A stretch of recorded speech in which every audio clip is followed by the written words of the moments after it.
সমগ্ৰ দেশৰ লগতে যোৰহাটতো আজি ইছলাম ধৰ্মাৱলম্বী লোকসকলে ঈদ উদ জোহা উদযাপন কৰে। এই উপলক্ষে যোৰহাটৰ ঈদগাহ ময়দানত সমূহীয়া নামাজ পঢ়া হয়। এই সমূহীয়া নামাজত কেইবা শতাধিক ইছলামধৰ্মী লোকে অংশগ্ৰহণ কৰে।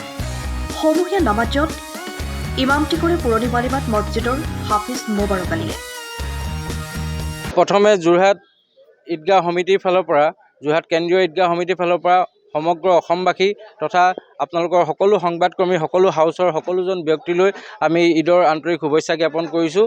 তাৰ লগতে এই ত্যাগৰ উৎসৱত যাতে আজি ইমাম চাহেবেও সেই বিষয়ে দোৱা কৰিছে যাতে শান্তি সম্প্ৰীতি আমাৰ অটুট থাকে, সকলো ধৰ্মাৱলম্বী লোক যাতে আমি একত্ৰিত হৈ সদায় আগুৱাই যাব পাৰোঁ, অসমখন যাতে সদায় চিৰসেউজ হৈ থাকে তাৰ বিষয়ে মহান আল্লাহৰ ওচৰত দোৱা কৰিছে।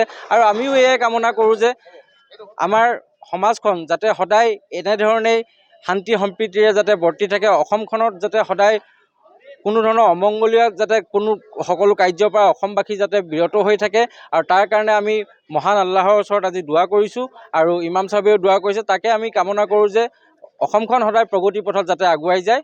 আৰু সেই বিষয়ে আজি ইমাম চাহেবেও দোৱা কৰিলে, আমাৰ সকলো ৰাইজে আজি মহান আল্লাহৰ ওচৰত প্ৰাৰ্থনা কৰিছে। আৰু তাকেই আপোনালোকৰ ওচৰত আমাৰ বিনম্ৰ অনুৰোধ, যিহেতু আপোনালোকেও আমাৰ এই বাৰ্তা যিহেতু আপোনালোকে প্ৰেৰণ কৰে আৰু এই বাৰ্তা যাতে সদায় পজিটিভ হয় তাৰ কাৰণে আমি সকলো ৰাইজক অনুৰোধ কৰিলোঁ যে এই ঈদৰ শুভেচ্ছা, এই ঈদৰ সমাগম যাতে সকলোৰে ক্ষেত্ৰত সকলো কাৰণত যাতে আমাৰ পজিটিভ তাৰ পৰা এনাৰ্জি এটা আমাৰ ক্ৰিয়েট হয় তাৰ কাৰণে সকলোকে অনুৰোধ কৰিলোঁ। ধন্যবাদ।